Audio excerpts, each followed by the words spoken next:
so much for joining me on my program once again. I appreciate you wherever you're joining me from. I say good morning, good afternoon, good evening. Accept my greeting according to your time zone. If you have not subscribed to my channel, please kindly subscribe to my channel. Click the notification bell so that you'll be notified anytime I upload a video. You can be among the first to receive it. Then go to the comment section at all times. Leave your comment, drop your contribution. If you have suggestions, make it out there. If you have any criticism, put it down on the comment section. It will make us to get better, presenting you a better program. Thank you so much. Does that contraption look like a place that is run by a sensible person? It doesn't look like a place where human beings are around. It's just like a place where animals are having a competition. That is what it looks like. And those of you shouting, you want to make it right, you want to make it right, you want to build a good nation, your Nigeria can be better. Your Nigeria can be better. Your Nigeria can be better. In another episode, your Chief Justice of Federation is already pretending to be on the wheelchair. He's already scamming you. The Chief Justice of the Federation have started with scam. And what do you think that such a government will produce? Started by scamming you, pretending to be a physically challenged person. Your CGN pretend to be a physically challenged person, and he was sitting on a wheelchair. On that wheelchair, he was wheeled to the airport, and they flew him to the UK. He didn't know that eyes are watching. He didn't know that people are watching. They took him with a wheelchair up to the hotel where he lodged. But on getting to the hotel, he is walking around with his foot, preparing ground. And the next thing we heard is that the main criminal is out to go and see him. The main criminal is out. From there to medical tour, from medical tour to other. Now they are telling you from here to Hajj, from this one to Hajj, from Saudi Arabia to France, from France to UK, from UK to Hajj. The same story you had before. They are still preparing the same story. You see, that is why I tell people to understand the template of the zoo is very easy. If you're one of those deceiving yourself that Nigeria is going to be better, I'm sorry for you. I'm sorry. I'm really, really sorry for you. I don't have a word for you. Those of you who are still pretending and believing, oh, it's going to be better, I'm sorry for you. It is not going to be better. Sorry to disappoint you. It will get worse by day. It will get worse. Just see what your CGN is doing. Just see. Now you begin to see the conditions they used to enter office. Now you see the reason why somebody from the southwest was chosen to be the CGN. It was all arranged. Now you see how they make their choices of offices and who runs it. Now have you now seen that the clique that owns that contraption will not allow you to make any change? Now have you agreed with me that it is much more easier to break Nigeria than for you to change the constitution? Do you now agree? Our spokesperson, Master Simon, said that. But if you don't pay attention, you wouldn't believe it. You wouldn't know what he's saying. That it is much more easier to break the Zoological Republic into pieces and people have their freedom than for you to say you want to change the constitution. How? Just tell me how. Who are those that are going to support the changing of the constitution? Is it these criminals? Is it these politicians, these lawmakers who are all criminals, who can easily be bought over? Who can easily be bought over? More especially the criminal from the south. All those criminals that call themselves lawmakers from the southern part of Nigeria, every single one of them is prone to be bought. They are as cheap as anything they can be bought for. And for the least amount, they will be bought over. And you think you can make a change with those people in the head of affairs? You can make a change with those people in the aim of affairs? It is so sad and disappointing that people, after seeing all the criminality, after seeing all the evil that is playing out, some people still believe. Somehow, people are still meant to believe meant to believe that you can get something better from this contraption. Unbelievable. Unbelievable. Only a madman believes that. Only a madman will believe that. You cannot have any change from anywhere. Just imagine the same people that gave you the so-called electoral whatever. The people that gave you electoral act. Today, that their electoral act was squeezed and thrown to the dustbin. The Senate, the lawmakers who made a law to give you a new electoral act to make sure that your election is at least a little bit credible. Today, that law that they passed have been trashed, squeezed and thrown into the dustbin. Did you see them complaining? Did you see them talking? Did you see any lawmaker challenging the presidency? Why they did what they did? Have you seen any lawmaker making a video to challenge the executive? Why must they support the evil? Did you see any lawmaker challenging the INEC? Why did you have to go against the law that we made? Did you see any one of them? Because they are in this together. They are in this together. Each time you hear them talk about law, except the law that they want to make to hold you down, that is the only one you see them. They make openly, they challenge it, they talk about it. Any law that favors them as an individual, or that makes sure that they enslave you and make sure that you shut your mouth, those are the laws they stand on top of the roof and shout about. But today, they gave an electoral law, and that electoral law was trashed before their own very eyes. Yet, none of them is complaining. None of them is complaining. They pretend as if they didn't know what has happened. I pity those of you who are still believing that somehow, that they can make a thing out of Nigeria. But I'm telling you now, a word of advice. A word of advice. You have to wake up. The time has come for you now to seize the opportunity that we have now. Those of you who still dream of a better Nigeria, this is the opportunity. This is the time. It is so sad when you see things that are happening in the contraption called Nigeria. Now you begin to believe that they are all pointing to the fact that Nigeria is irredeemable. When you see, even when you look at the people who call themselves citizens of that contraption, those of them who embrace the contraption and call it their own, who said they want a better Nigeria, those of them, when you look at them and their attitude speaks volume, and it tells you that Nigeria will never ever be better. Their attitude alone shows you that Nigeria will never be better. Every one of us, we are here when we are hearing about the Arab Spring. What triggered the Arab Spring was a simple thing. One person. The death of one person in Tunisia turned the whole Tunisia around. Death of one person turned Tunisia around, and it never remained the same again. The death of one person. That is what is called citizenship. All the citizens of the country rallied around, and they made sure that there is change. And things changed in Tunisia.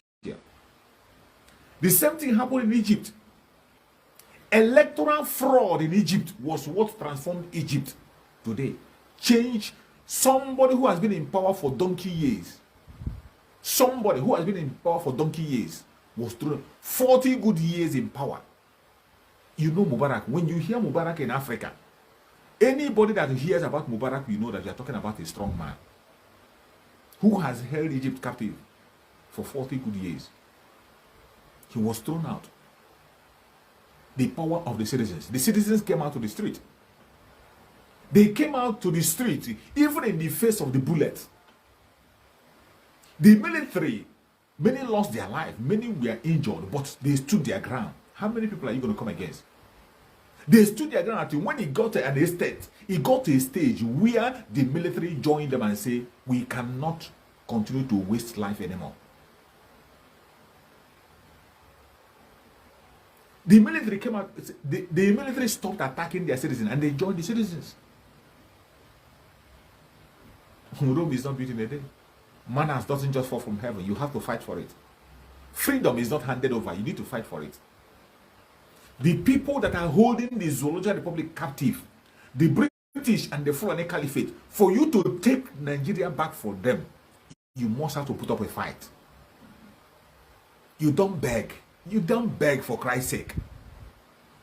I don't know the kind of people. You see, some time ago, I bumped into a video where a pastor was saying that Nigeria is under a spell. You are not under any spell. Nigeria is not under any spell. It's just out of stupidity, foolishness, and selfishness. That is what is worrying Nigeria. Foolishness, stupidity, and selfishness. That is what worries Nigeria. Don't come and tell me that Nigeria is under a spell. Even the pastor who was making that comment is a selfish man. Because if you're not selfish, you will give your members the real message and tell them that the zoo has ended. You will tell them to demand for that which is right. You will tell them to boldly demand for what is right. Make their demand openly, not secretly. You will give them that strength and energy to come out and demand and make a strong statement. If all the members of Redeem today can go to the street and demand for what is right, things will be done right. If all the members of Omega Ministry will come out today and demand for what is right on the street, things will be right. Let alone when all the Christians come together and say enough is enough, they take to the street. Oh, you don't want to die. You don't want to be injured. You don't want to die. You don't want to lose your business. You don't want it to be you. Oh, they are going to shoot people. You don't want anybody to be shot. Be prepared to be a slave for the rest of your life. Be prepared to be a slave for the rest of your life and shut your dirty mouth. As long as you're not, if your freedom, if you cannot be able to put your life on the line for your freedom, stop talking about freedom. Damn you. In that Zoological Republic, if you are a one Nigerianist and you are not ready and prepared to put your life on the line to change that zoo, shut your mouth and stop talking on the media. Keep quiet. You have no place to come and talk. You better join them and continue to steal. Join them and continue to steal. For those of us who are in autopiloted IPOB, we know the value of freedom and we know that it can cost a lot. And we are ready to pay any price that it takes to be free. That is why you see us doing what we are doing. That is why you see us sticking our neck out. If you think you will beg for freedom and somebody come and hand it over to you, you better shut your dirty mouth. Just stop. Stop wasting your time and stop disturbing the media. Stop disturbing the media. Stop disturbing your media. If you genuinely want to have a change and you want to make a difference, the stage is ripe. There is no other time than this. There is no other time. You might not ever get this kind of opportunity again in your lifetime. I am talking to those citizens who claim to be one Nigeria. As for Biafrans, we have already set our boundaries and we are recovering our nation inch by inch. But I'm talking to those who claim to be one Nigerianist. Those who still feel that they can make impact in their so-called Nigeria, can work for them. I am speaking to you. I have no problem with you since that is the party I've chosen. But I'm telling you, if you know that making Nigeria better cannot cost you your life, it doesn't worth your life, stop saying that you want to make it better. Just stop saying it. If you know you cannot stick out your life to make that nation you want to get that thing you want, that freedom you want in that nation, if you know that it doesn't worth your life, why are you deceiving people? Why are you deceiving? Why are you distracting those who need to do something? Why are you being a hindrance to those who are serious and want to make a change? Why are you being a hindrance to those who want to have a meaningful life? Can you tell me why? Why are you making yourself an instrument in the hand of Satan? Because as long as you you don't want to put your life on the line to make a change. You are working with the enemy. That is what it means. That is what it means. Those who want to make a genuine change put their life on the line. Those who has made a great change in this planet Earth, they put their life on the line. Most of them lost their life in the process. But what they fought for was gotten, and they are never forgotten. They are remembered. Indira Gandhi fought for his own people. He placed everything on the line, including his own life. He fought. Today, you cannot talk about India without remembering Indira Gandhi. You cannot talk about him without remembering. Today, we are talking about Martin Luther King. Martin Luther King stick his neck up to make the United States what it is today. To make sure that the black Americans have a say in America. He stick his neck out. He didn't say he will not go to protest. He didn't say he will not do this because this man is still there. He didn't say he will not speak because this man. He stick his neck out. He stick his neck out. He put his own life on the line. That was what he did. He put his own life. Martin put his own life on the line, and in the process lost his life. Even when they were threats to his life, even when the government of the United States didn't want him to speak, he didn't just fold his hand and say he wouldn't protest. Oh, he wouldn't talk. Oh, he would just use his pen and be writing. No.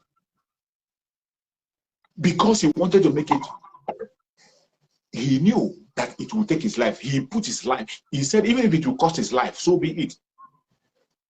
That is how freedom fighters behave, and that is how they achieve it.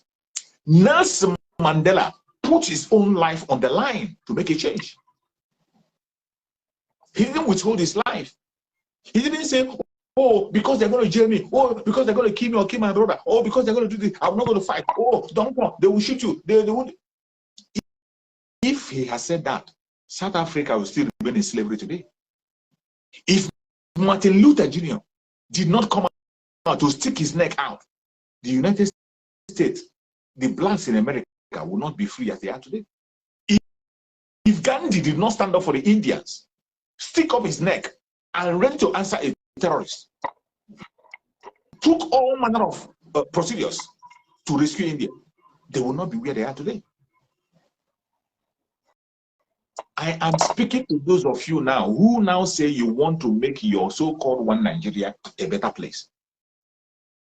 How prepared are you to stick your neck out? It is so funny when I hear some of them, they cry and say, oh, Nigeria doesn't want my life. Nigeria doesn't want your life. Then you are still telling us to be in Nigeria. If you cannot stick your life for a nation, that nation is not a nation, and you're not supposed to be part of that nation. Every American is ready to lay down their life for America, to defend it, wherever you see them. They are ready at any given minute to lay down their life to defend their country. The UK, the same thing. Germans, the same thing. Chinese, the same thing. Japanese, the same thing. They are ready to. Russians, the same thing. Their citizens are ready to lay down their life to defend their country. There you are. You are telling me not to get my country. You are telling me not to fight for that which is right. At the same time, you said you want a better Nigeria. Good and fine. Then stick out your neck and come out to get that better Nigeria. You say, no, he doesn't want your life. You don't want to be shot. You don't want somebody to take your life. You want to go to the court. They have shot you out of the whole system, including the court itself. You have been shot out of it. Broad daylight. The information have been leaked. Your CGN holding meeting with the person that is holding you captive, who stole the mandate. And yet, seeing that they have shut the whole door, what are you waiting for? What else are you waiting for? What else are you waiting for? Arab Spring did not experience what you're experiencing. Mubarak was thrown out of 40 years in Egypt. Thrown out. Because of what? Irregularities. The next government came, the same thing, people stood ground and removed that very government. People lost their life in the cause. Life were lost. Injuries, properties lost. Tunisia was because of the death of one person. The whole country ran around and they turned it around. The same thing will happening in many other places. And yet, here you are. You claim you want a better nation, and yet you're not ready to stick out your neck for it. I beg you in the name of Chukwu Kabiama, if you're not ready to stick out your neck for the nation, shut your mouth up, give way for those of us who want to go home, because we are going with a high speed. And if you stand on our way, you will definitely be crushed. Yeah, welcome, my beloved brother Ifeanyi Nwora. Thank you so much for joining. My brother, thank you, the king. Great. Yeah, welcome, my brother. Thank you for joining. Welcome. Thank you so much. You're welcome. Thank you so much. And very interesting the way things are turning up. Very interesting.